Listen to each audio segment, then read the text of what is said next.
Assalamualaikum teman-teman.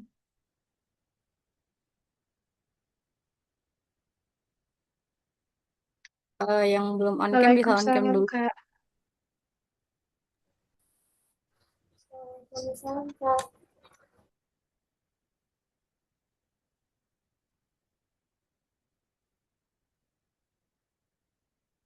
Yuk bisa on cam Des.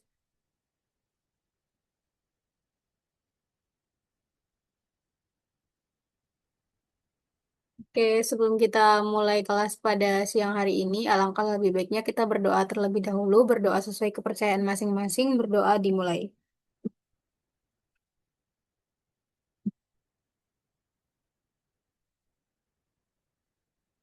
Berdoa tidak akan pernah selesai dan akan dilanjutkan di lain waktu. Mungkin karena udah ada kakak tutornya juga, jadi untuk forumnya langsung aja aku serahin ke kakak tutor.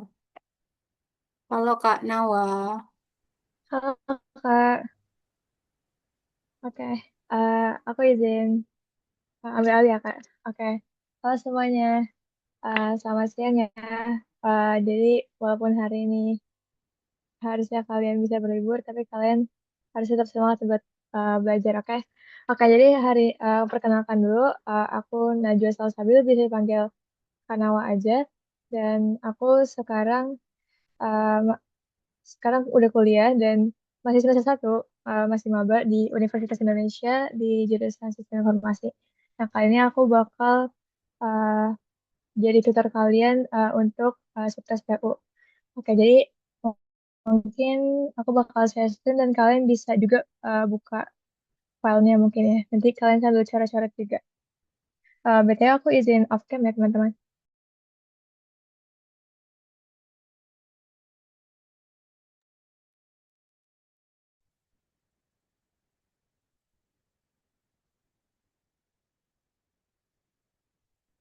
Udah kelihatan belum? Oke, Ak- aku mulai ya. Suara aku kedengeran nggak? Kedengeran, Kak. Oke, oke. Makasih. Oke, aku mulai ya dari soal nomor pertama. Sebelumnya udah ada yang coba lihat-lihat soalnya dulu nggak nih tadi sebelum ini? Tapi kalau nggak ada nggak apa-apa sih, kita sekarang bahas bareng-bareng aja, oke? Oke. Di sini aku mau ngasih tips buat PU. Nah, PU itu kan pemilihan umum dan soalnya 30 dengan waktu yang bisa dibilang lumayan singkat kan. Lagi ada hitung-hitungannya juga di akhir. Nah, jadi eh, tips dari aku adalah kalau PU itu apa ya, sebisa mungkin kalian itu baca cepat, kan harus berlatih membaca cepat dan eh, memahami soal juga dengan cepat dan nantinya kalian harus juga menganalisis soalnya juga dengan cepat, oke? Nah, di sini sebenarnya ada beberapa banyak tipe buat soal-soal PU ini kan. Yang pertama yang kayak gini nih. Oke, kita mulai dari soal pertama tentang tipe soal ini yang kayak memperkuat tidak memperkuat. Oke, di sini kita baca dulu nih soalnya. Negara A merupakan acuan untuk perkembangan teknologi di dunia. Acuan perkembangan teknologi di dunia. Nah, pengamat teknologi menyebutkan bahwa hal ini disebabkan kualitas sumber daya manusia di negara A sangat tinggi dan ditandainya dengan mayoritas masyarakatnya lulus sarjana dan juga berdirinya beberapa startup di negara tersebut. Nah, terus di sini adalah manakah pernyataan-pernyataan berikut yang memperkuat dan tidak memperkuat nih. Oke, kita bareng-bareng ya. Coba yang pertama, pernyataan pertama. Biaya pendidikan di negara A terjangkau untuk semua masyarakat. Kira-kira itu memperkuat atau tidak memperkuat? Memperkuat, Kak. Memperkuat. Ya, betul. Memperkuat, Kak. Betul ya. Pernyataan pertama ini memperkuat. Kenapa memperkuat? Karena pendidikan yang terjangkau akan memudahkan masyarakat untuk menempuh pendidikan yang tinggi. Nah, sehingga lebih banyak yang lulus sarjana dan mendukung argumen kualitas SDM tadi yang tinggi, katanya kan SDM-nya tinggi. Oke, lanjut. Yang pernyataan kedua, peraturan dalam mendirikan startup di negara A relatif ketat dibandingkan negara lainnya. Memperkuat atau tidak memperkuat? Tidak memperkuat. Tidak. Benar, benar, tidak memperkuat. Kenapa tuh tidak memperkuat? Karena ya tadi itu malah bertentangan ya. Karena kan tadi kan katanya banyak berdirinya beberapa startup di negara tersebut. Ya kan? Itu artinya Kalau misalnya banyak artinya peraturannya uh, ketat dong. Jadi tidak memperkuat ya yang ini. Jadi bertentangan gitu dengan statement dia yang ada di atas ini. Lanjut. Pajak negara A sangat tinggi dengan alokasi terbesar untuk pendidikan. Memperkuat atau tidak memperkuat? Ya, benar, memperkuat. Kenapa nih memperkuat statement yang ini? Karena katanya kan pajak tinggi yang dialokasikan untuk pendidikan ini sebenarnya dapat meningkatkan kualitas pendidikan sehingga mendukung argumen bahwa kualitas SDM tinggi di negara A. Jadi dengan adanya walaupun pajaknya tinggi tapi dialokasikan ke pendidikan. Makanya di sini SDM-nya kualitas SDM-nya bagus ya. Terus jadi memperkuat pernyataan yang di atas. Lanjut. Pemerintah memberikan beasiswa pendidikan bagi siswa yang berprestasi. Memperkuat atau tidak memperkuat? Memperkuat. Betul, memperkuat. Karena apa? Ya, dengan beasiswa ini kan artinya juga mendukung ya pernyataan-pernyataan di atas itu kan. Artinya kan itu meningkatkan keakses pendidikan juga kan dengan adanya beasiswa ini sehingga mendukung kualitas SDM juga yang lebih baik. Nah, terus yang terakhir, masyarakat negara A lebih memilih bekerja dibandingkan sekolah pada jenjang lebih tinggi. Memperkuat atau tidak memperkuat? Tidak Tidak. memperkuat. Tidak. Iya, benar, tidak memperkuat. Kenapa tidak memperkuat? Karena jika masyarakat lebih memilih bekerja daripada pendidikan itu artinya bertentangan dong dengan eh di sini tadi kan katanya banyak masyarakat lulus sarjana, tapi di sini katanya bekerja kan dibandingkan sekolah. Berarti itu kayak bertentangan, jadi nggak memperkuat ya teman-teman. Jadi memperkuat tuh kalau memperkuat tuh artinya dia mendukung statement yang di atas. Kalau eh kalau misalnya tidak memperkuat artinya dia ya tidak mendukung. Gitu aja sih sebenarnya. Pokoknya kalau tidak memperkuat artinya dia tuh nggak dia bertentangan dengan apa namanya pernyataan-pernyataan yang ada di atas ini. Oke, aku lanjut ya ke soal selanjutnya. Kalau ada yang bingung, bisa langsung open mic aja. Oke, lanjut. Soal yang kedua. Pedagang P membuka toko sembako di pasar. Nah, harga sembako P lebih murah harganya. Harga sembakonya lebih murah karena mengambil sembako langsung dari produsennya. Eh, nah, dengan harga yang lebih rendah. Namun, biaya operasional dan juga harga jual itu sama dengan pedagang sembako lainnya. Nah, simpulannya, keuntungan yang diperoleh pedagang P lebih besar. Keuntungan P lebih besar daripada toko sembako lainnya. Menurut kalian ini jawabannya apa? A. Simpulan pasti benar. Yang A. Yang A, Kak. Ya, benar. A. Simpulannya pasti benar. Oke, benar-benar teman-teman bagus-bagus. Jadi, kenapa simpulannya pasti benar? Karena kan di sini walaupun operasional sama harga jual tokonya yang sama, tapi karena harga sembakonya lebih murah, otomatis kalau misalnya harga jualnya sama, dia beli sembakonya lebih murah, berarti dia keuntungannya lebih besar dong daripada pedagang-pedagang sembako lainnya. Oke, lanjut ya. Lanjut. Soal nomor 3. Nah, di sini kita baca lagi nih. Semua siswa yang berprestasi akan diterima di PTN. Diterima di PTN. Nah, dan memperoleh beasiswa. Nah, Andi merupakan mahasiswa baru yang membayar biaya kuliahnya secara pribadi. Andi membayar biaya kuliahnya secara pribadi. Manakah simpulan yang benar? Ada yang tahu jawabannya? Yang B. Kayak B. Yang B. Betul, jawabannya yang B. Jadi di sini kalau kalian tahu kita punya namanya modus tollens. Modus tollens ini dia tuh udah rumus pastinya adalah premis satu tuh kayak kalimat pertamanya itu jika P maka Q, terus premis keduanya katanya negasi Q. Kalian tahu negasi kan? Negasi itu kayak kebalikan. Misalnya kalau aku baca buku, negasinya adalah aku tidak baca buku. Jadi kayak yang bertentangan. Atau misalnya aku tidak makan, negasinya berarti aku makan. Pokoknya yang bertentangan dari pernyataan dia sendiri. Nah, negasinya itu dan nanti kesimpulan akhirnya adalah negasi P. Ini tuh udah modus solvens kalian bisa ngafalin juga ini. Ini pasti akan ada kalau di UTBK UTBK. Nah, di sini kita lihat mana nih yang sama dari ini. Nah, di sini kita ngelihat cari dulu nih mana P-nya. P-nya adalah yang semua siswa berprestasi. Nah, di sini semua siswa yang berprestasi akan diterima di PTN. Nah, diterima di PTN-nya berarti kan ini key-nya kan. Dan key-nya itu tuh dari diterima PTN dan memperoleh beasiswa. Pokoknya dari sini, ini adalah key. Tuh, ini key. Terus, yang ini adalah negasi key. Yang ini. Ini negasi key. Ini pernyataan keduanya kan, negasi key. Nah, nah di sini kesimpulannya katanya negasi P. Ya udah negasi dari P. Kalau ini kalau ini P berarti negasi P-nya adalah eh, Andi. Karena di sini dimintanya Andi dong ya. Jadi Andi bukan siswa berprestasi.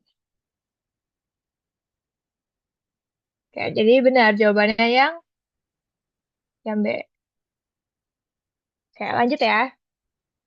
Nanti tenang aja kok guys. Nanti bakal aku kirim pembahasannya. Lanjut ya, soal nomor 4. Nah, kita baca nih. Ahli Pertanian Negara A berpendapat bahwa penggunaan teknologi dapat meningkatkan jumlah produksi hasil pertanian serta meningkatkan waktu perawatan lahan tani, mempersingkat waktu perawatan lahan tani. Nah, mana nih yang perkuat? Yang memperkuat pendapat Yang, ahli. yang C, Ada yang tahu Kak. jawabannya? Yang C, Kak, yang C. Iya. Yang C, Betul. Kak. Jawabannya yang C, betul. Keren-keren. Nah, kita lihat nih, kita analisis dulu dari jawaban yang pertama. Lahan pertanian negara A sangat sedikit. Itu kayaknya eh enggak ya. Ini kayak enggak memperkuat dong jadinya. Terus mayoritas penduduk negara A merupakan tani. Ini juga nggak memperkuat, kayak nggak ada apa namanya memperkuatnya kan. Terus hasil produksi pertanian berdasarkan jumlah teknologi yang digunakan. Enggak juga ya. Oke, karena nggak belum tentu itu penentunya kan. Maksudnya walaupun iya dengan jumlah teknologi yang digunakan, dengan penggunaan teknologi dia dapat meningkatkan jumlah produksi hasil pertanian, tapi bukan cuman itu yang dapat meningkatkan. Jadi tidak memperkuat. Terus masyarakat negara A tidak memanfaatkan teknologi secara maksimal. Ini juga nggak memperkuat ya. Dan yang ini teknologi dapat meningkatkan produktivitas pertanian. Nah ini benar ya, sesuai dengan statement dia di sini. Penggunaan teknologi meningkatkan jumlah produksi hasil pertanian. Itu memperkuat. Oke, lanjut ke soal nomor 5. Kita baca lagi. Kadar lemak yang tinggi dalam tubuh dapat meningkatkan eh, risiko penyakit jantung. Upaya dalam pencegahan meningkatnya kadar lemak yaitu dengan olahraga lari secara teratur. Nah, pencegahannya itu dengan olahraga lari secara teratur. Risiko penyakit jantung dapat menurun jika kita rutin olahraga. Risiko penyakit jantung menurun kalau kita rutin berolahraga. Nah, pernyataan mana yang pasti salah? Ada yang tahu? Yang D, Yang Kak. D. Yang D, Kak. Kak. Betul. Kak. Yang D ya jawabannya. Yang D, kita coba analisis satu-satu. Yang A, resiko penyakit jantung bisa berkurang dengan gaya hidup yang sehat. Ini benar ya, ini benar. Orang yang rutin lari pagi memiliki resiko lebih rendah terkena penyakit jantung. Benar ya, karena kan tadi kan resiko penyakit jantung dapat menurun jika rutin berolahraga. Terus, kadar lemak dalam tubuh dipengaruhi oleh pola makan dan aktivitas fisik. Ini juga benar ya. Terus lanjut, penyakit jantung hanya disebabkan oleh kadar lemak yang tinggi. Ini salah ya, ini udah pasti salah karena penyakit jantung memang salah satunya disebabkan oleh kadar lemak yang tinggi, tapi belum tentu penyakit jantung itu disebabkan oleh itu aja. Mungkin ada, eh maksudnya ada juga penyebab-penyebab lainnya, nggak cuman kadar lemak yang tinggi. Terus olahraga rutin dapat menurunkan kadar lemak dalam tubuh seseorang. Ini benar ya. Lanjut, soal nomor 6.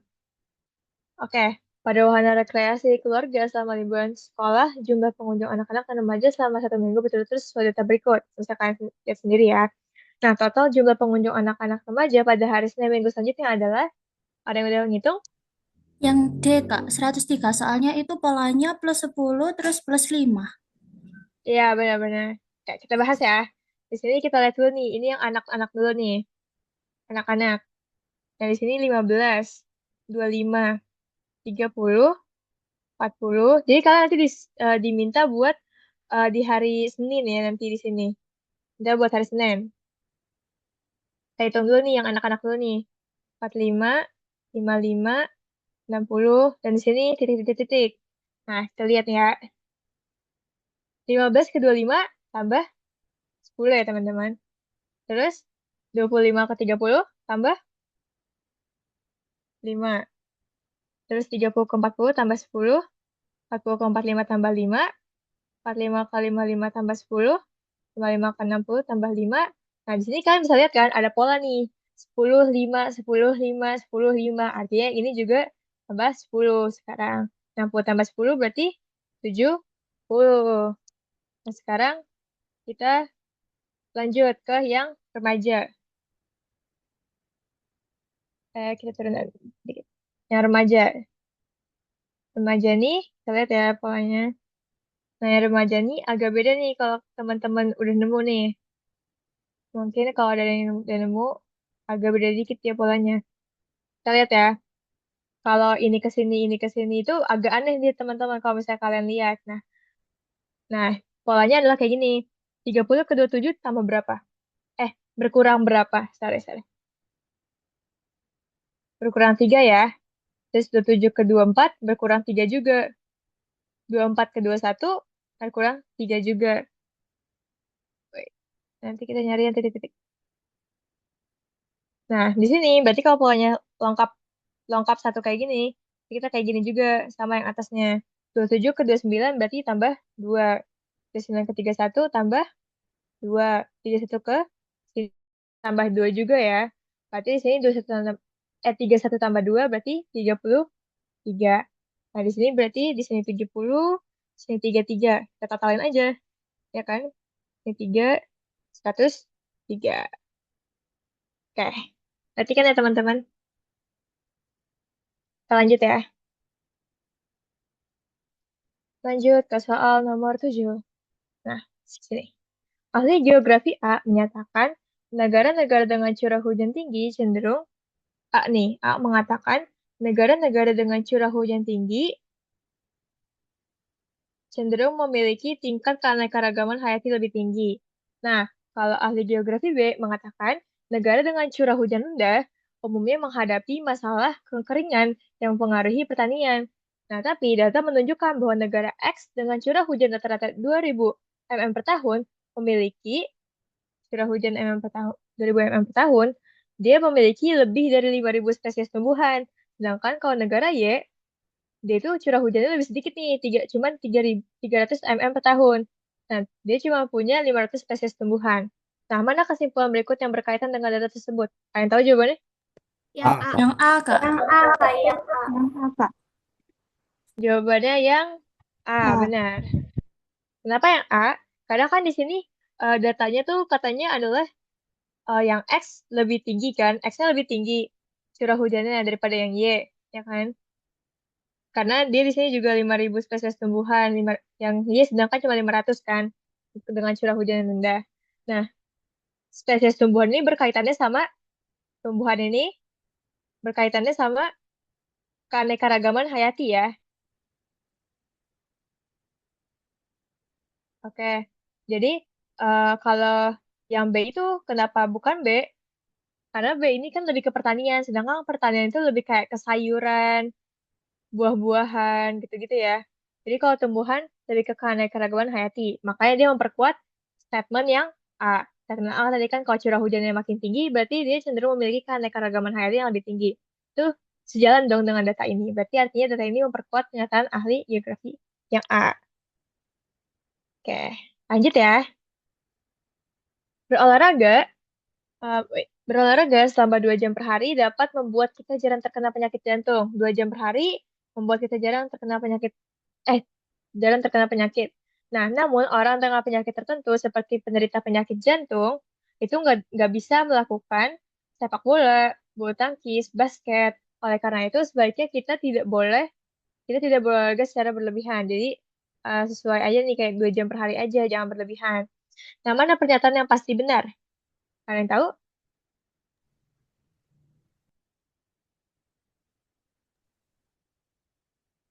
Oke, kita Yang B, analisis aja Kak. ya. B, Kak. Yang mana? yang B, Kak. Yang B.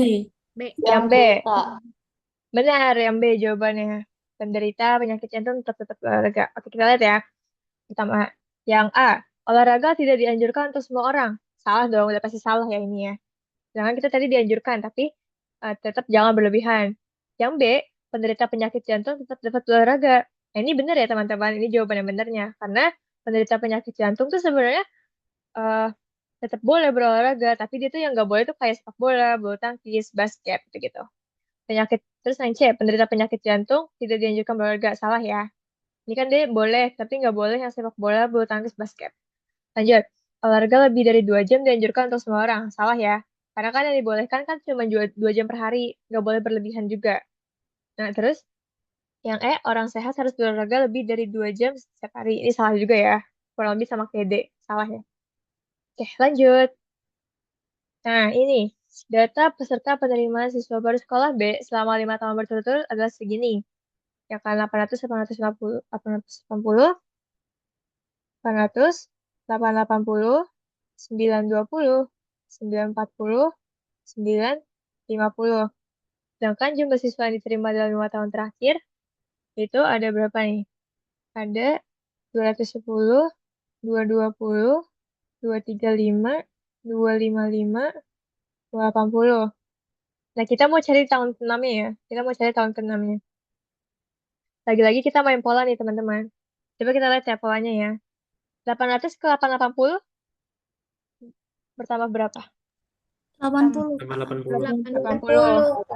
80. 880 ke 920 tambah 40. 40.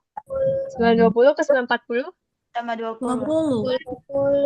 20. 940 ke 950. Tambah 10. Nah, kalau kalian lihat, ini polanya adalah 80 ke 40 kita Setengah. bagi 2. Iya benar, Dua. setengah. 40 bagi 2 lagi. Bagi 2 lagi. Nah, artinya di sini nanti kita bagi 2 lagi. 10 bagi 2 berarti 5. tambah 5. Lima. 950 tambah 5, 955. 5. Lanjut lagi. Ini tambah 10. Ini tambah 15. Ini tambah 20. Terus ini tambah 25. Nah, berarti kalau kalian lihat lagi polanya ini tambah 5, tambah 5, tambah 5.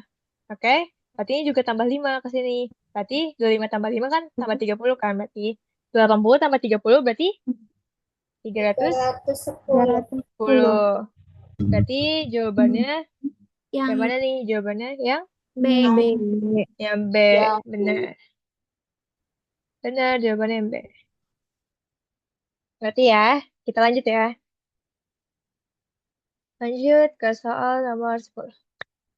Monkeypox adalah penyakit akibat penyebaran virus monkeypox dari hewan ke manusia. Nah, karena penyebaran virus tersebut juga dapat terjadi dari manusia ke manusia, diperkirakan eh, akan menjadi pandemi setelah COVID-19. Menurut pakar kesehatan negara X, penyebaran virus Mpox dapat dicegah dengan protokol kesehatan yang ketat. Nah, mana yang memperlemah, mana yang tidak memperlemah? Kita bareng-bareng ya. Yang pertama, sebagian besar masyarakat tidak menyadari pentingnya vaksinasi Mpox. Ini memperlemah atau tidak memperlemah? Memperlemah. Memperlemah. Memperlemah ya teman-teman. Karena di sini katanya sebagian besar masyarakat tidak menyadari, yang artinya ini bertentangan dengan statement yang ini. Statement yang katanya protokol kesehatan yang ketat. Berarti kan artinya kalau masyarakat tidak menyadari, nantinya masyarakat nggak akan menerapkan protokol-protokol itu kan. Artinya nanti protokol kesehatan yang dijalankan nggak ketat. Berarti ini memperlemah. Lanjut. Vaksin Mpox hanya tersedia di beberapa daerah negara X saja. Ini apa nih? Memperlemah. Perlemah. Memperlemah ya. Karena artinya dengan ya kalau kayak gitu tetap aja dong. Berarti nanti di negara-negara lainnya yang nggak dapat ya itu sama aja dengan protokol kesehatannya nggak ketat karena nggak menyeluruh di semua negara itu vaksinnya. Lanjut, yang ketiga. Karantina pasien yang terinfeksi Mpox dapat mencegah penularan kepada orang lain. Memperlemah atau tidak memperlemah? Tidak Tidak. memperlemah. Memperlemah ya. Karena dengan dapat mencegah penularan artinya karantina pasien ini efisien untuk berarti efisien kan? Artinya karantina ini adalah salah satu cara mencegahannya dia dengan berarti karantina ini adalah salah satu protokol kesehatan yang ketat itu. Lanjut. Pemerintah menggalakkan kampanye vaksinasi untuk mencegah penyebaran Mpox di daerah yang beresiko. Memperlemah atau tidak memperlemah? Tidak Tidak. memperlemah. Tidak memperlemah ya. Artinya pemerintah melakukan protokol-protokol kesehatan dengan menggalakkan kampanye itu biar nggak menyebar lagi. Lanjut, kasus Mpox di beberapa negara menurun meskipun banyak tempat umum tetap beroperasi seperti biasa. Memperlemah atau tidak memperlemah? Memperlemah. Memperlemah ya. Karena ya berarti walaupun udah menurun, tapi protokol kesehatannya tuh nggak ada. Karena tetap banyak tempat-tempat umum yang beroperasi. Artinya itu bertentangan dengan statement tadi yang tentang protokol kesehatan yang ketat. Oke, berarti gitu ya jawabannya. Lanjut, kita ke soal nomor selanjutnya. Nomor 11. Pakar pendidikan A mengatakan bahwa untuk meningkatkan motivasi belajar, siswa dianjurkan mengikuti Olimpiade Sains. Nah, pakar pendidikan B maksudnya mengatakan bahwa kurikulum pendidikan harus didasarkan pada tujuan kemampuan yang dibutuhkan di masa depan. Nah, datanya menunjukkan bahwa 275.000 siswa SMA mengikuti Olimpiade Sains Nasional. Nah, mana pernyataan berikut yang paling tepat? Yang paling tepat. Pernah tahu jawabannya?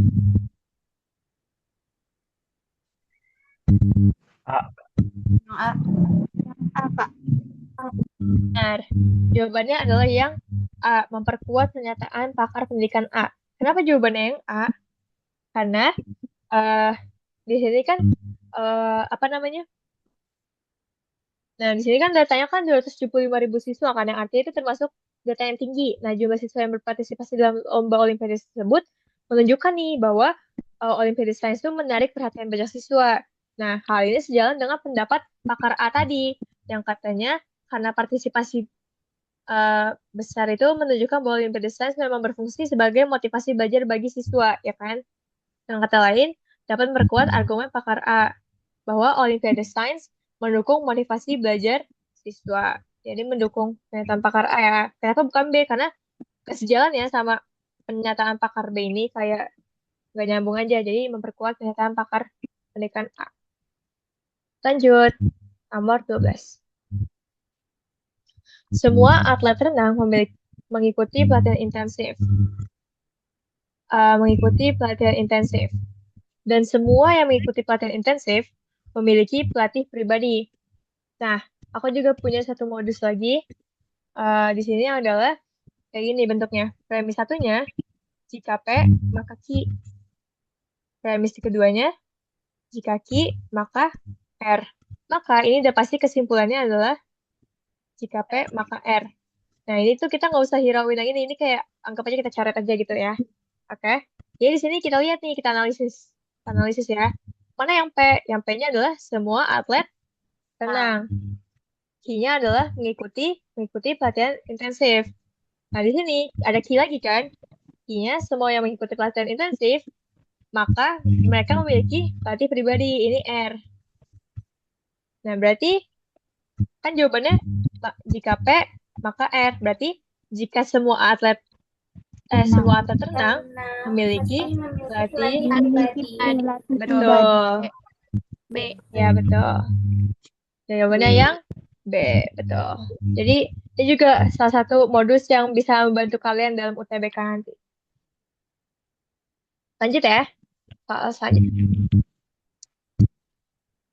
Oke. Semua siswa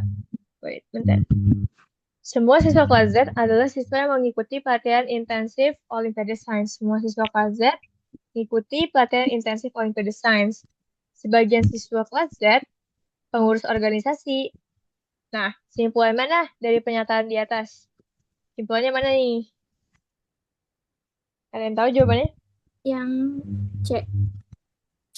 Benar, jawabannya yang C. Sebagian pengurus organisasi mengikuti pelatihan intensif.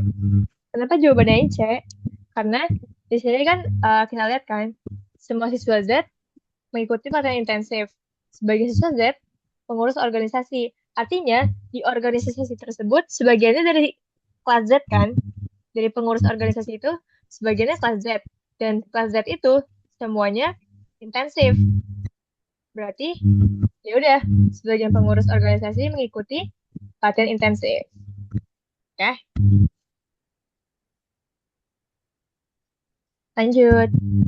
Buah anggur memberikan berbagai manfaat dalam tubuh. Salah satunya adalah sebagai pencegahan kanker. Oke. Anggur nih memberikan manfaat. Salah satunya adalah sebagai pencegah kanker karena kandungan antioksidannya yang tinggi. Namun, konsumsi buah anggur yang terlalu banyak, yang kebanyakan, itu menyebabkan hilangnya kesadaran akibat kadar alkohol pada anggur yang sangat tinggi. Oleh karena itu, sebaiknya tidak mengkonsumsi buah anggur secara berlebihan. Mana pernyataan berikut yang pasti salah? Ada yang tahu jawabannya? Yang B. B. Yang B. Yang B, benar. Jawabannya yang B. Antioksidan dalam buah anggur dapat menghilangkan kesadaran. Kita analisis ya satu-satu. Kenapa bukan yang A? Buah anggur banyak dikonsumsi karena mengandung antioksidan. Ini benar ya. Sesuai dengan pernyataan tadi, mencegah kanker karena kandungan antioksidan yang tinggi. Antioksidan dalam buah anggur dapat menghilangkan kesadaran. Ini salah ya. Kenapa salah? Karena yang menyebabkan kehilangan kesadaran itu adalah kadar alkohol, bukan kadar antioksidannya. Kalau kadar antioksidan kan tadi buat pencegahan kanker ya. Lanjut, konsumsi buah anggur berlebihan dapat menghilangkan kesadaran. Ini benar ya. Tadi kan karena berlebihan karena banyak kadar alkoholnya kan, kadar alkoholnya tinggi jadi bisa menghilangkan kesadaran. Lanjut, kandungan alkohol dalam anggur menyebabkan kehilangan kesadaran. Ini benar ya. Terus walaupun dapat menghilangkan kesadaran, buah anggur aman untuk dikonsumsi. Ini juga benar karena ya tetap aman, tapi asal nggak berlebihan. Lanjut ya, nomor 15. Pemerintah bertanggung jawab untuk menjaga kedaulatan pangan nasional. Sebagaimana tercantum dalam pasal 14, ini menjaga kedaulatan pangan nasional sebagaimana tercantum dalam pasal 14 UU nomor 18 tahun 2012 tentang pangan. Nah, pemenuhan pangan harus dicapai melalui produksi lokal yang cukup dan distribusi yang merata. Nah, produk pangan yang berada di masyarakat wajib mematuhi standar keamanan, kualitas, dan juga kandungan gizi yang telah ditetapkan oleh pemerintah. Pangan yang tidak sesuai dengan standar tersebut dapat membahayakan kesehatan konsumen dan dilarang untuk dipasarkan. Mana simpulan yang paling benar dari teks tersebut? Ada yang tahu jawabannya? Yang B. Yang B. Ingat. Yang B. Ya, benar. Jawabannya yang B. Kita analisis satu-satu ya, teman-teman. Kenapa bukan yang A? Yang A itu katanya masyarakat harus teliti dalam memilih pangan yang beredar agar tidak terjebak pada pangan yang berbahaya. Nah, ini sebenarnya benar. Ini pernyataan yang benar kan? Tapi ini tuh secara langsung dijelaskan ini tuh nggak ada di teks gitu. Ini benar tapi nggak ada di teks. Jadi kayak nggak nyambung gitu. Jadi tuh kalau PU itu kuncinya adalah walaupun dia benar nih, tapi PU itu maunya yang ada di teks aja. Itu konsep dari PU sendiri. Jadi walaupun menurut kalian, oh ini benar nih kalau secara logika misalnya benar, tapi sebenarnya kalau di teks tuh nggak disebutin. Jadi kalian tuh cuma boleh mengacu ke teks saja, nggak boleh kemana-mana, walaupun itu benar. Lanjut, yang B udah pasti benar ya, karena teks tuh tadi nyebutin bahwa pemerintah tuh bertanggung jawab untuk menjaga kedaulatan pangan ya kan tadi, ya kan di sini pemerintah menjaga kedaulatan pangan. Terus yang C kenapa salah? Kalau ini udah pasti salah. Karena teks tuh nggak menyebutkan pengaturan khususnya mengenai pangan impor, melainkan fokus dari itu tuh adalah produksi lokal dan distribusi yang merata. Jadi nggak nyebutin tentang pangan impor gitu-gitu. Terus yang D juga salah ya, karena teks juga nggak nyebutin prioritas antara pangan impor dan produksi dalam negeri, karena nggak disebutin ya. Terus yang E juga salah, produksi pangan dalam negeri harus dikendalikan secara ketat oleh pemerintah agar tidak merugikan masyarakat. Ini salah ya, karena meskipun teks tersebut menyebutkan pentingnya produksi lokal dan pemenuhan standar, nggak ada informasi tentang pengendalian ketat oleh pemerintah. Jadi nggak ada tentang pengendalian ketat tuh nggak ada. Oke, jadi salah. Jadi jawabannya yang B. Lanjut, soal nomor 16. Nah, ini soal-soal kayak gini, soal-soal grafik, terus sekarang hitung tuh udah pasti ada nih. Nah, coba kita lihat. Grafik berikut menunjukkan data model dan pemasukan toko buku A dalam 5 tahun terakhir. Nah, berdasarkan data tersebut, tahun berapa toko buku A memiliki persentase keuntungan paling besar? Nah, ini yang paling besar nih menurut kalian. Ada yang udah ngitung? Tahun Yang A tahun ke-1. yang A. Oke, benar jawabannya tahun ke-1. Tapi kita bakal discuss dulu ya teman-teman. Nah, ini tuh buat ngitungnya kalian tuh dikasih tahu pemasukan sama modalnya kan. Cara ngitungnya adalah gini, pemasukan dikurangi modal, terus dibagi modal, dibagi sama modal, terus nanti kalian tinggal kali sama 100%. Kayak gini rumusnya. Oke, kita coba hitung dari yang tahun pertama ya, T1. T1 ini berarti 30 dikurang 6, dibagi 6, dikali sama, antar aja dikali 100, ntar aja ya, tinggal tambahin 100, tinggal tambahin 0 dulu dong. Ini berarti 24 per 6, berarti ini berapa? Ini berarti 4. Berarti ini 400% keuntungannya. Tahun kedua. Tahun kedua berarti 35 dikurangin 14 dibagi sama 14. Berarti ini berapa? 21 dibagi 14. Nah, simpelnya aja tuh berarti 14 kali 2 kan 28 kan? Berarti ini cuma satu nih. Cuma 1, berapa gitu. Kalau tips dari aku, kalian gak usah ngitung lagi belakangnya berapa kalau yang kayak gini. Karena udah kelihatan nih kalau gapnya tuh jauh antar ininya. Berarti ini nanti hasil keuntungan 100 berapa persen gitu ya. Aku eh kalau misalnya dihitung ini tuh 150%. Tapi sebenarnya kalian nggak harus ngitung belakangnya gitu loh, cuman satu, oh udah tahu nih depannya satu. Kalau ini kan depannya 4 kan. Berarti udah pasti gapnya pasti bakal gede-gede nih antar antar opsi. Tahun ketiga, lanjut. Tahun ketiga berarti 32 dikurang 8 dibagi 8. Berapa nih? 24 bagi 8 berarti ini udah pasti 3 kan. Ini berarti 300. Tahun keempat ini berarti 37. Nah, kalau kayak gini ambil angka yang ininya aja, angka yang bagusnya aja 11. Aku ambil 11. Tabulin aja 11. Ini kan berarti 26 bagi 11. Ini berarti 11 kali 2 kan 22. Kalau kali 3, 33. Udah nggak bisa angka 3. Berarti ini 2, baba gitu kan. Berarti kalau misalnya dihitung sebenarnya 233,33%. Lanjut, tahun keempat. Tahun keempat nih berarti berapa? 40 kurang 14 dibagi 11. Kok dibagi 11? Dibagi 14. Sorry. Berarti ini berapa? 26 bagi 14. Ini lagi-lagi cuman 1, ya, 186 kalau kita hitung. 186%. Berarti kelihatan dong mana nih keuntungan yang paling besar. Keuntungan yang paling besar adalah tahun pertama.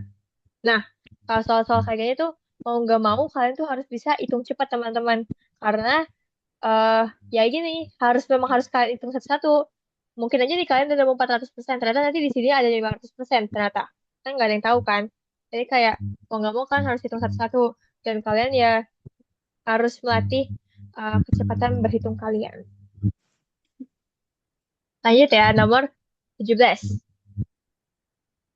Nomor 17, kita baca dulu nih. Jika biaya pendidikan naik, maka masyarakat yang memiliki penghasilan tinggi dapat mengakses pendidikan yang bagus.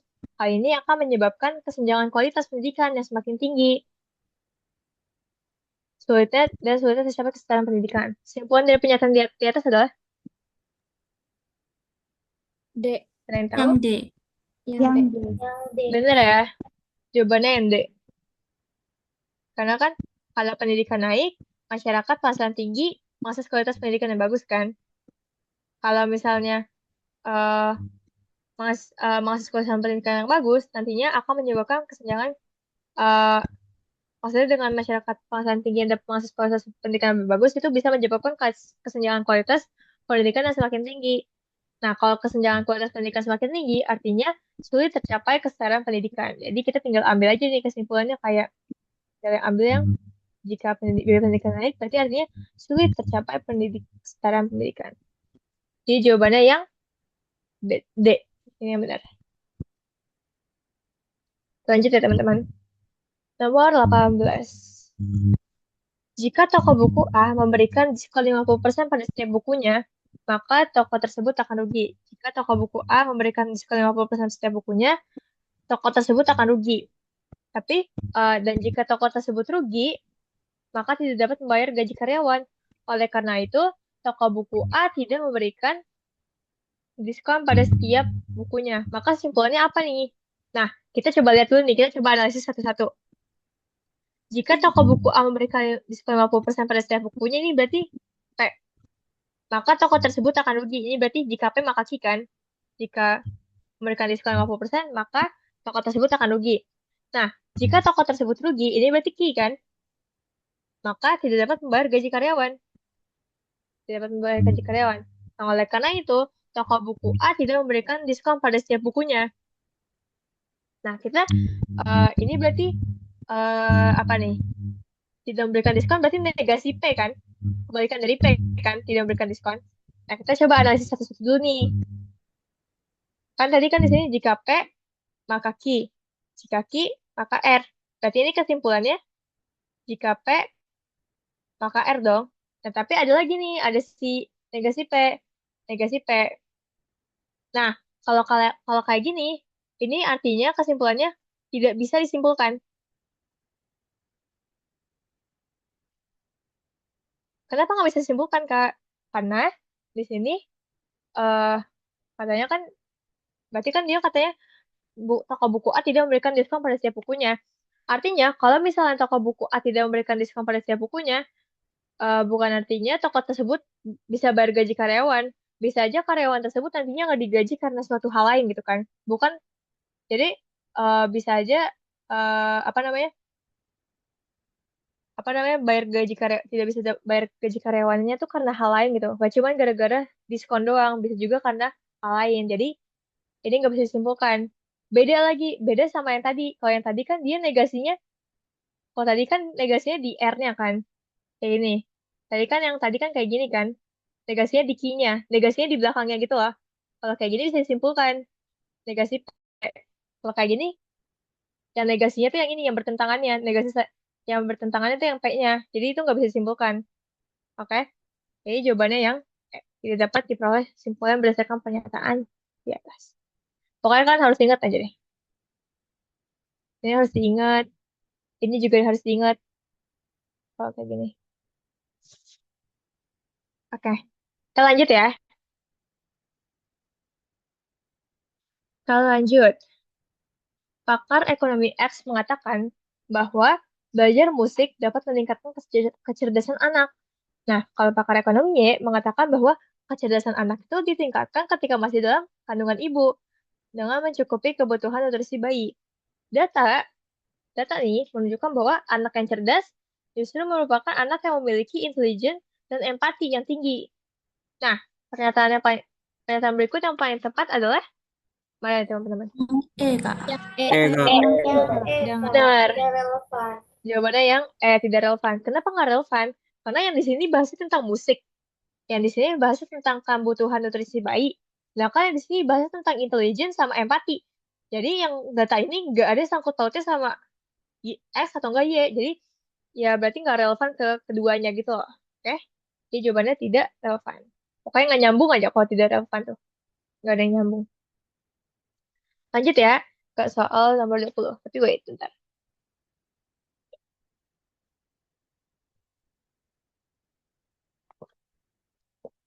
Oke, soal nomor 20. Kita baca lagi. Ketika sering mengikuti rapat di kantor, manajer X, kalau di kantor nih, rapat di kantor, manajer X dapat membuat keputusan lebih baik. Keputusannya lebih baik. Sedangkan ketika manajer X hanya mengandalkan komunikasi via email, keputusan yang diambilnya tidak seefektif saat rapat. Mana pernyataan yang paling mungkin? Ada yang tahu jawabannya? Yang D. D, Kak. Yang D, Kak. D, Kak. Yang D. Yang D, teman-teman jawabannya. Kenapa yang D? Nah, di sini kita bahas satu-satu. Komunikasi via email lebih efisien daripada rapat di kantor. Ini udah pasti salah ya, karena katanya di sini kan kalau via email tidak seefektif saat rapat, jadi nggak seefisien itu. Lanjut, manajer X lebih nyaman dan menggunakan email untuk berkomunikasi. Ini salah ya, artinya kalau di lewat email nggak efektif, artinya si manajer X tuh kurang nyaman ya sama eh, komunikasi via email itu. Terus, keputusan manajer X didasarkan pada jumlah anggota yang mengikuti rapat. Ini nggak nyambung sama sekali, nggak disebutin di soal. Terus, kenapa ND? Rapat di kantor memungkinkan interaksi langsung dan diskusi lebih mendalam. Ini mungkin aja ya, paling mungkin. Karena kan dengan adanya interaksi langsung dan juga diskusi lebih dalam, itu artinya nanti dapat meningkatkan keefektifan uh, manajer X dalam membuat keputusan itu. Jadi keputusannya lebih baik. Nah, terus rapat di kantor biasanya memakan waktu lebih lama daripada berkomunikasi via email. Ini nggak disebutin ya, dan kayak nggak nyambung aja gitu. Oke, jadi jawabannya yang D. Lanjut ke soal nomor 21. Sebuah perusahaan kosmetik melakukan survei kepuasan pelanggan terhadap 5 produknya. Setiap produk dinilai berdasarkan dua kategori, yaitu kualitas produk dan juga harga produk. Nah, kualitas produk tuh bobotnya 70%, kualitas tuh 70%. Sedangkan kalau harga produk itu bobotnya 30%. Nah, lagi-lagi kita harus menghitung nih, tapi menghitungnya lebih ribet lagi. Dan mau nggak mau soal-soal kayak gini harus kita hitung satu-satu, mau nggak mau. Kita coba hitung dari produk yang V dulu ya. Yang V itu kita hitung dari kualitasnya dulu. Kualitasnya itu berarti berapa nih? 70/100 dikali 85. Berapa ya? Ini tuh berarti 59,5. Kalau nggak salah ya guys. Pokoknya ya lanjut ke harganya. Harganya itu berarti 30% kan bobotnya dari 87. Ini kalau dihitung 26,1. Berarti kalau di total ini 6, ini 85. Oke, 85,6.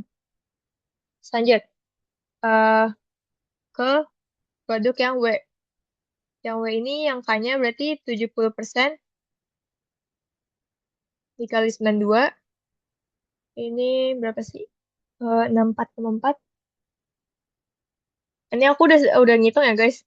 Tapi nanti kalian mau nggak mau harus ngitung manual kan. Jadi mau nggak mau kalian harus melatih hitung-hitungan kalian yang kayak gini. Ini 21. Berarti ini kalau di total 85,4.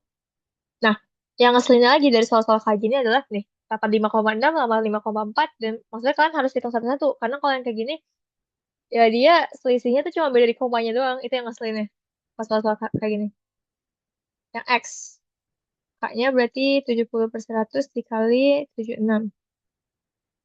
Itu 26,7. Terus H-nya, harganya eh 30/100 dikali 89, itu 20. Kok ini 26,7? Sorry, sorry, sorry guys. Ini 53,2, yang ini baru 26,7-nya. Jadi kalau di total, ini 79,9. Terus lanjut lagi. Ya, harus sabar aja sih guys kalau model yang ini. 70/100 dikali 88. Sama dengan 61,6. Terus harganya 30/100 dikali 80. Berarti ini 24. Kalau di total ini 85,6. Terakhir, yang Z. Kalau dari segi kualitasnya, 70/100 dikali 93. Itu hasilnya, sorry, sorry. Hasilnya 65,1. Kalau dari segi harganya, 30/100 dikali 72. Ini berarti 21,6. Ini kalau di total 86,7. Kelihatan ya, ini 85,6, ini 85,4, yang ini 79,9, ini 85,6 juga, yang ini 86,7. Berarti otomatis jawabannya yang Z. Kan yang paling tinggi ya, produk Z. Aku nggak punya tips sih guys untuk soal-soal kayak gini, karena ya mau nggak mau kalian harus berhitung cepat. Jadi kalian harus berlatih hitung cepat kalian. Semangat. Oke, lanjut ya. Soal nomor 22. Seorang peneliti A sedang melakukan penelitian tentang kebiasaan tidur mahasiswa selama 1 semester. Nah, peneliti A menemukan bahwa mahasiswa yang tidur kurang dari 6 jam cenderung memiliki performa akademiknya yang lebih rendah. Meskipun penelitian hanya dilakukan pada mahasiswa pada universitas tertentu, hasil penelitian yang menunjukkan bahwa kurang tidur dapat berdampak negatif pada performa akademik secara umum. Nah, mana pernyataan di bawah ini yang benar? Ada yang tahu jawabannya? Yang C. Yang C. Kak. Yang jawabannya yang uh, jawabannya yang bentar, wait, mana sih? Ya benar aja. Penelitian A berfokus pada efek kurang tidur terhadap penurunan performa akademik. Bener ya, Ence? Kenapa nih?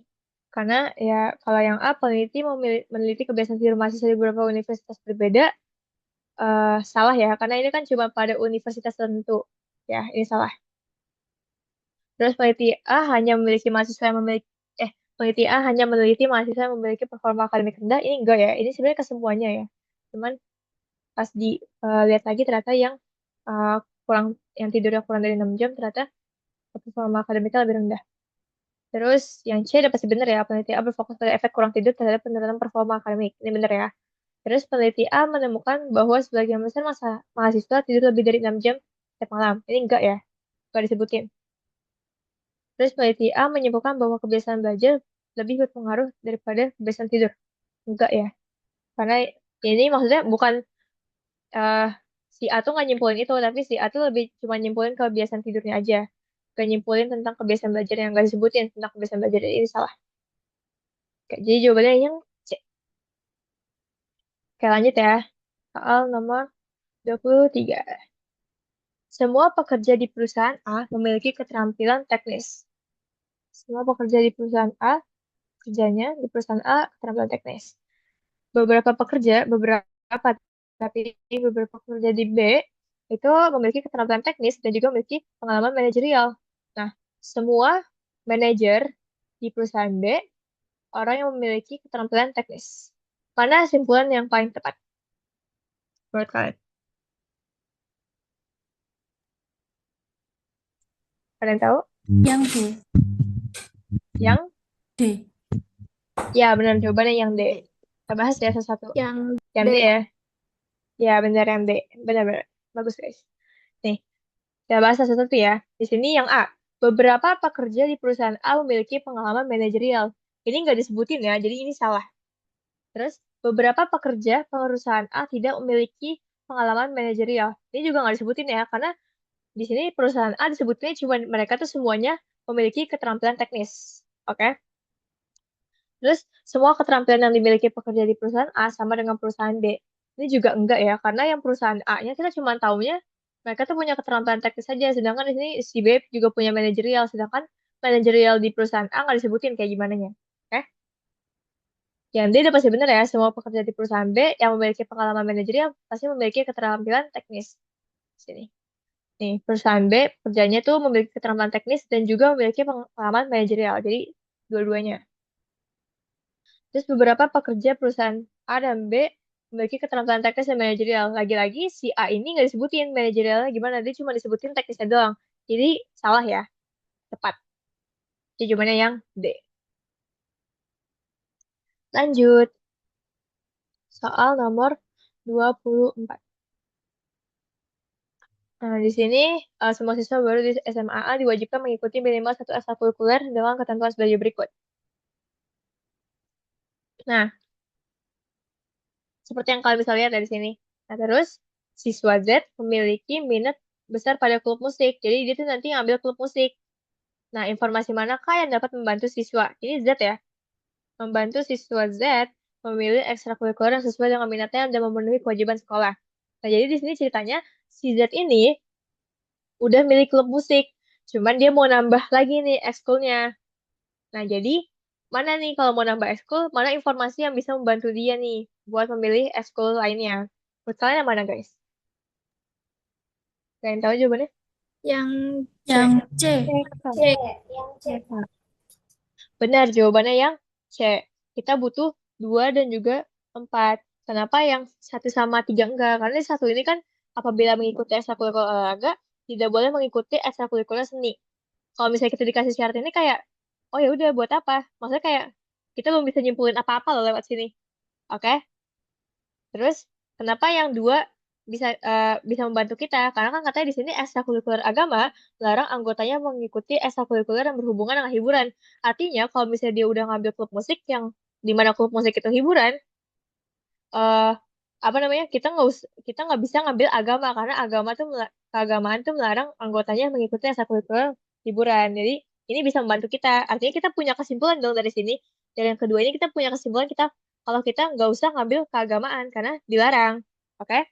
Terus yang ketiga kenapa nggak bisa nih, kita nggak bisa ngebantu kita karena sini katanya jika kita mengikuti ekstrakurikuler seni diwajibkan mengikuti minimal 2 ekstrakurikuler, tetapi tidak boleh di bidang yang sama. Ini juga nggak bisa nyimpulin apa-apa, maksudnya kayak klub musik kan hiburan, terus apa gitu kan, kayak udah aja gitu kan. Terus yang keempat kenapa bisa ngebantu? Pertama, ini bisa kita sangkutin ke yang kedua, artinya kalau misalnya kita nggak bisa ngambil yang agama, kita tahu loh mana aja tuh yang bidang agama, jadi kita kayak nggak perlu lagi nih ngambil yang ini. Atau mungkin juga ini juga bisa ngebantu kita buat cari tahu di bidang lain tuh ada sekolah apa aja sih. Jadi yang empat ini pasti membantu kita. Jadi jawabannya 2 dan 4. Oke? Ini enggak. Lanjut ya ke soal nomor 25. Sosial media sangat berpengaruh pada pembelajaran siswa. Sosial media berpengaruh pada pembelajaran siswa. Nah, pakar pendidikan menyatakan bahwa di era digital ini, siswa cenderung memiliki fokus yang rendah akibat sering terpapar video pendek pada sosial media. Pada sosial media. Manakah pernyataan berikut yang memperkuat dan tidak memperkuat, memperlemah maksudnya. Bareng-bareng lagi ya.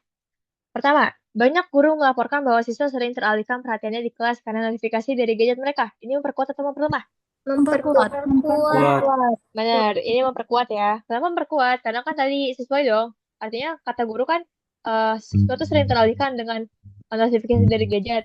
Artinya ini sesuai dong dengan pernyataan ini. Siswa cenderung memiliki fokus rendah, ya kan? Berarti memperkuat. Terus psikolog anak menemukan bahwa paparan video pendek yang bersifat hiburan semata. Ini memperkuat atau memperlemah? Memperkuat. Nah, ini banyak yang kegecek di sini nih. Ini sebenarnya jawabannya memperlemah.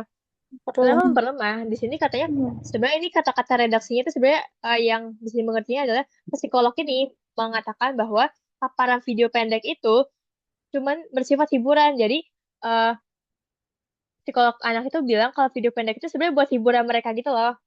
Jadi nggak berpengaruh dengan fokus mereka gitu. Jadi buat kepentingan hiburan mereka aja gitu loh. Jadi ini memperlemah, oke? Jadi itu bertentangan ya sama yang ini. Kalau ini kan bilangnya video pendek tuh bisa meningkat apa namanya? Di sini kan pakarnya kan bilang kalau video pendek tuh bisa eh apa namanya menurunkan tingkat kefokusan. Sedangkan kalau di sini psikolog bilangnya enggak kok, di sini video pendek cuma buat hiburan mereka aja, biar mereka nggak jenuh misalnya gitu. Jadi memperlemah. Lanjut. Studi terbaru menunjukkan bahwa siswa yang terlibat dalam pembelajaran berbasis teknologi justru menunjukkan peningkatan motivasi dan kemampuan berpikir kritis. Ini memperkuat atau memperlemah? Memperlemah. Ini memperlemah ya, karena ini bertentangan dengan pernyataan pakar. Oke, lanjut. Sebagian besar siswa mengaku bahwa sosial media membantu mereka memahami materi yang sulit melalui video tutorial singkat. Ini memperkuat atau memperlemah? Memperlemah. Memperlemah ya. Lanjut, terakhir. Siswa yang kurang terpapar media sosial cenderung memiliki fokus yang lebih baik dalam mengerjakan tugas sekolah mereka. Ini memperkuat atau memperlemah? Memperkuat. Ini memperkuat. Karena katanya siswa yang kurang terpapar media sosial cenderung memiliki fokus yang lebih baik. Itu artinya sejalan dong dengan pakar tadi yang bilang kalau misalnya semakin banyak, semakin rendah. Berarti ini kalau semakin berkurang mereka bermain media sosialnya, berarti semakin tinggi tingkat kefokusan mereka. Oke, lanjut ya, soal nomor 26. Dikit lagi nih selesai. Kita bisa selesai lebih cepat ternyata. Lanjut, nomor 26. Perusahaan Z memberikan promosi jabatan kepada karyawan yang telah bekerja selama 7 tahun. Z memberikan promosi jabatan ke karyawan yang telah bekerja selama 7 tahun atau lebih. Nah, karyawan A telah bekerja di perusahaan Z selama 6 tahun doang. Tapi dia telah menerima penghargaan karyawan terbaik selama 2 tahun berturut-turut. Nah, simpulan berdasarkan informasi tersebut adalah karyawan A layak mendapatkan promosi jabatan di perusahaan Z. Menurut kalian ini jawabannya apa nih? Yang B bukan? Ada lagi? Yang E. Yang E. Tidak Oke, dapat ada disimpan. yang ada yang bilang B, ada yang bilang E. Jadi yang benar adalah jawabannya yang E. Kenapa tidak dapat? Jadi jawabannya tidak dapat disimpulkan karena informasi tidak cukup. Kenapa nggak dapat disimpulkan? Nah, sebenarnya kan kalau kriteria dari perusahaan Z biar dia dipromosikan. Itu kan artinya selama 7 tahun atau lebih kan dia bekerja. Sedangkan si A ini cuma 6 tahun doang. Berarti kalau dari kriteria itu dia belum memenuhi kriteria untuk dipromosiin jabatannya. Nah, tapi ada tambahan di sini. Si A ini telah menerima penghargaan karyawan terbaik selama 2 tahun berturut-turut. Nah, bisa aja dengan adanya penghargaan karyawan terbaik selama 2 tahun berturut-turut ini membuat si A ini layak untuk mendapatkan promosi jabatan. Jadi di sini ada informasi yang nggak cukup nih. Jadi kita belum bisa simpulin nih. Mungkin aja kan dengan dia udah 2 tahun itu dia layak ya kan? Bisa dia layak, bisa juga enggak. Jadi ada informasi yang nggak cukup di sini. Jadi kita belum bisa simpulin dari sini. Oke, lanjut ya. Soal nomor 7. Sebagian karyawan tidak mencapai produktivitas yang optimal jika mereka tidak eh, optimal jika mereka tidak bekerja dalam suasana yang nyaman. Kondisi ini terjadi ketika perusahaan tidak menyediakan fasilitas kerja yang memadai. Manakah simpulan berikut yang benar? Ada yang tahu jawabannya?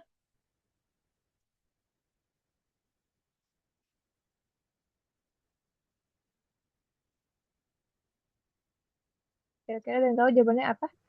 Manakah simpulan yang benar? Yang E, Kak. Yang E. A. Ya, benar. Jawabannya yang E. Karyawan akan mencapai produktivitas optimal jika tersedia fasilitas kerja yang memadai. Ini sejalan ya dengan apa yang ada di tadi yang di teks ini kan. Produktivitas optimal jika bekerja dalam suasana yang nyaman. Nah, ini tuh kondisi ini terjadi ketika perusahaan tidak menyediakan fasilitas kerja yang memadai. Artinya kalau bisa fasilitas kerja yang memadai, artinya nanti karyawan akan mencapai produktivitas yang optimal. Nah, di sini kenapa enggak? Suasana yang nyaman karena fasilitas kerja yang tersedia memadai. Ini bukan simpulan ya, maksudnya kayak simpulannya ya benar sih, tapi ini kayak kurang tepat aja untuk menjadi suatu kesimpulan.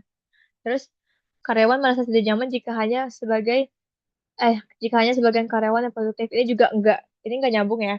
Terus yang C, fasilitas kerja yang memadai tidak dapat menentukan, berarti kan artinya ini sebenarnya fasilitas kerja yang memadai tidak dapat menentukan produktivitas karyawan. Ini juga enggak ya, sedangkan ini mempengaruhi ya kalau kata dia ya.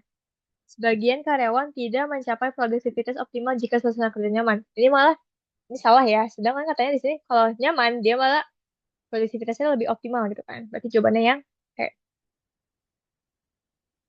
nomor 28. Wah, ini hitungan lagi nih. Dalam penentuan siswa berprestasi, nilai siswa didasarkan pada bobot akademik 70%. Eh kalau misalnya organisasinya itu 20%, kalau aktifan lombanya itu 10%. Nah, mau nggak mau kita hitung lagi nih guys. Kita hitung lagi ya. Eh yang A. Kita hitungnya langsung kayak gini aja deh. 70/100 dikali 8. Berarti gini ya. Terus ditambah 20/100 dikali 8. Ditambah 10/100 kali 9. Nah, ini kalau misalnya kita total, eh, ini aku udah ngitung dulu nih guys, sorry. Ini kalau total jadi 8,1 persen B.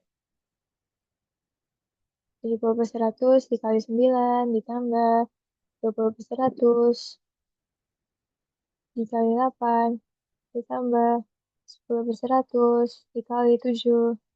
Ini berarti 8,6 persen C. 70/100 dikali 7,5. Terus ini mau nggak mau koma limanya harus diambil sih. Agak ngeselin sih jujur. 20/100 dikali 7 ditambah 8, 10/100 dikali 8,5. Berarti ini kalau di total 7,5. Yang D 70/100 dikali berapa? 8 ditambah 20/100. 20, ini 20 ya. 20/100 dikali 7,5 ditambah 10/100. Sorry, sorry. 10/100 dikali 9. Ini kalau kalian itu 8. Jadi mau nggak mau kalian harus menghitung sih guys.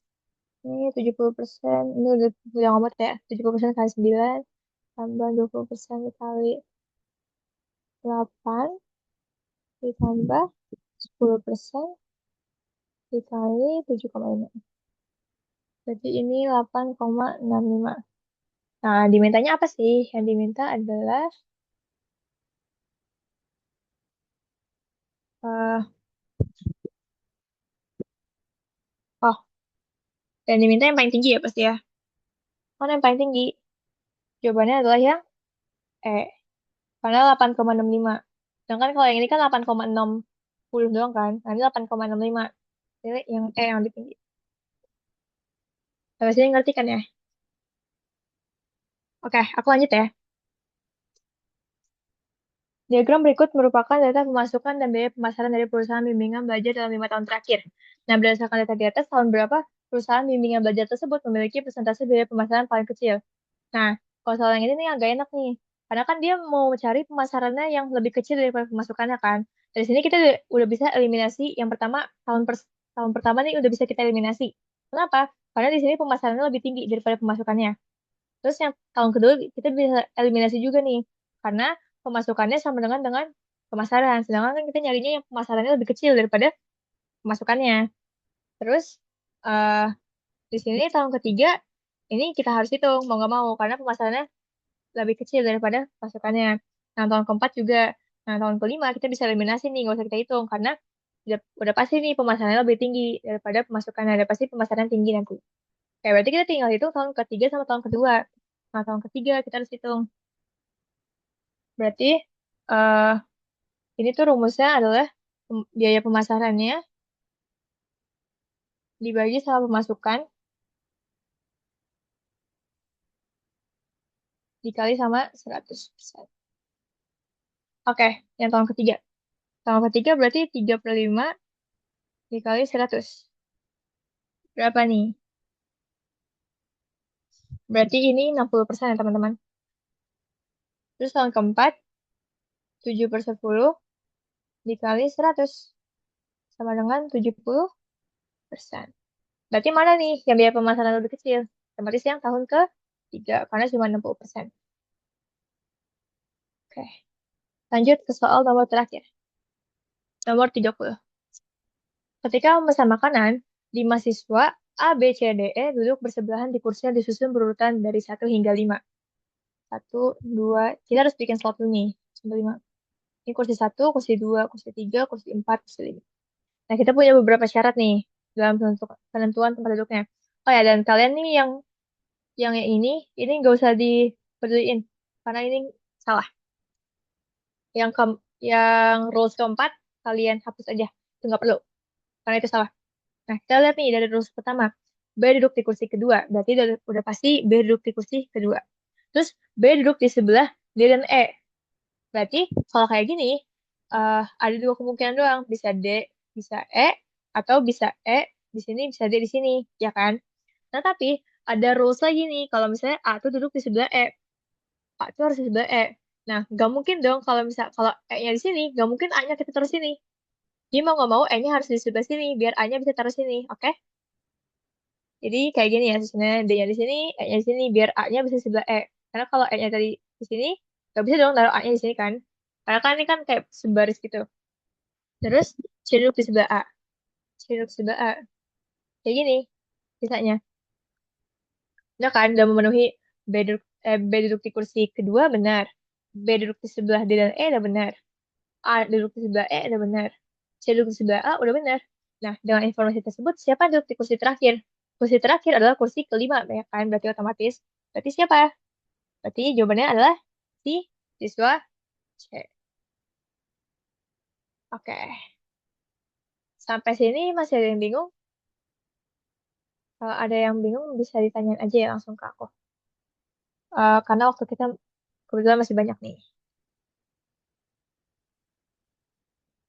Kalau ada yang bingung, bisa uh, tanyain aja langsung open mic.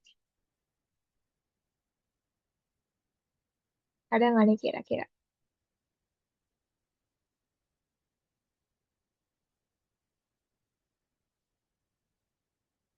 Udah ngerti semua kah teman-teman? Buat soal-soal di paket ini?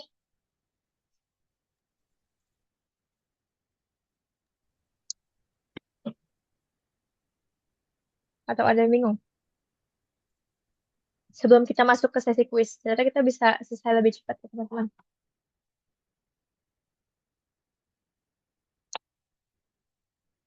Oke, kalau ternyata nggak ada, mungkin aku izin ini ya, apa namanya, sesinya aku matiin ya. Biar kita bisa lanjut ke sesi selanjutnya, yaitu sesi kuis. Wait, aku stop share ya. Nanti ini bakal aku kirim kok di chat.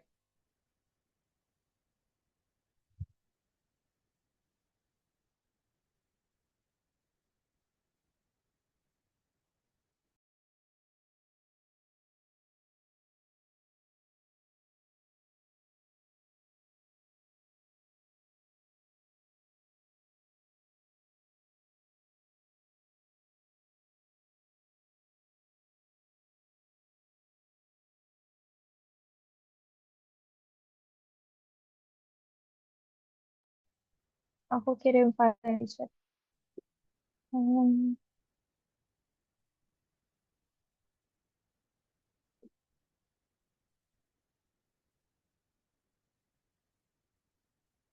masih loading.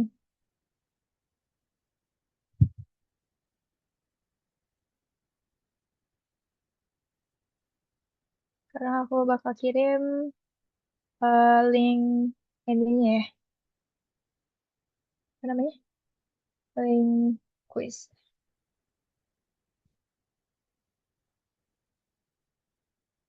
Itu udah aku kirim ya buat ini,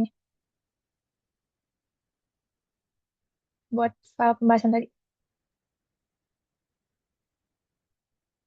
Nah, ini buat link quiznya. Uh, kita ngerjain